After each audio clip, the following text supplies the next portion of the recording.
Okay, so the recording has started. I've got my phone on mute over here so it doesn't bother us, but we'll get going from here. Okay, this is number one of this one. Okay. All right. Hey there, I'm Heather Gill, local realtor with eXp Realty here in Dallas, Fort Worth. And today I have on Lori Van. She is the owner of Van and Associates. They do coaching, counseling, and consulting. Hey, Lori, thanks for being on. Thank you. It's a pleasure.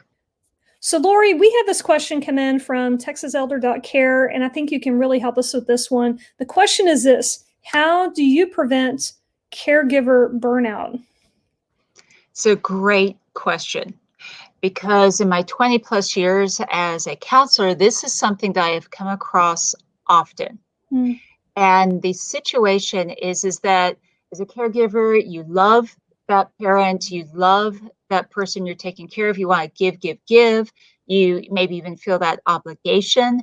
But the problem is you can only give to others as much as what you give to yourself. Right. So to explain that a little bit more, there's an ad campaign that came out years ago for a hotel chain. And you saw the customers walking into the hotel and they had the depleted batteries on top of their head. It was in the red zone. And then they would go in, spend the night at the hotel, come out fully charged and ready to go. As a caregiver, you have to follow the same principle. Okay. If you're depleted, there's nothing else you can do. There's no more you can give. And at that point, you're actually risking yourself ending up in the hospital or incapacitated in some form or fashion. And you really can't be there for your loved one. Right. So what that can look like for prevention is, one, you have to be able to ask for help. And there's no shame in that. It doesn't mean that you're a bad adult child because you need help taking care of your loved one. Right. It means that you're human, and it's okay to be human and ask for help. And that may be finding it in a support group.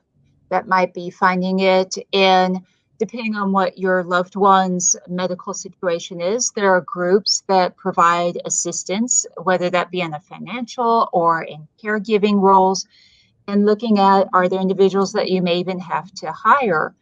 Or are there extended family members? If you're a part of a church, or are there people from church that can sit with your loved one? Right. So there's a lot of options to investigate.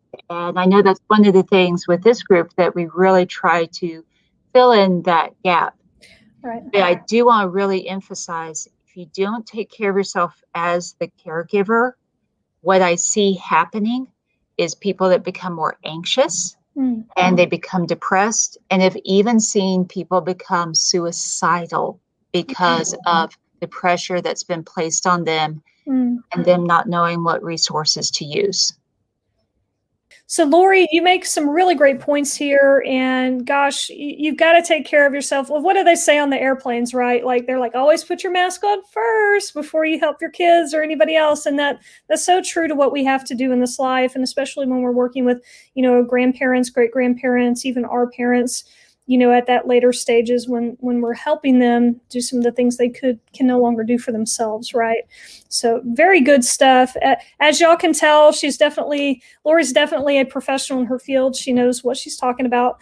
Her and her associates can definitely help if y'all need, to work out or sort out or get some advice on maybe how to decompress and kind of get back on top of things when dealing with those high stress situations. Her office number and email are there on the screen, so reach out to them and they'll definitely help you out. Lori, thank you so much for your time. Thank you.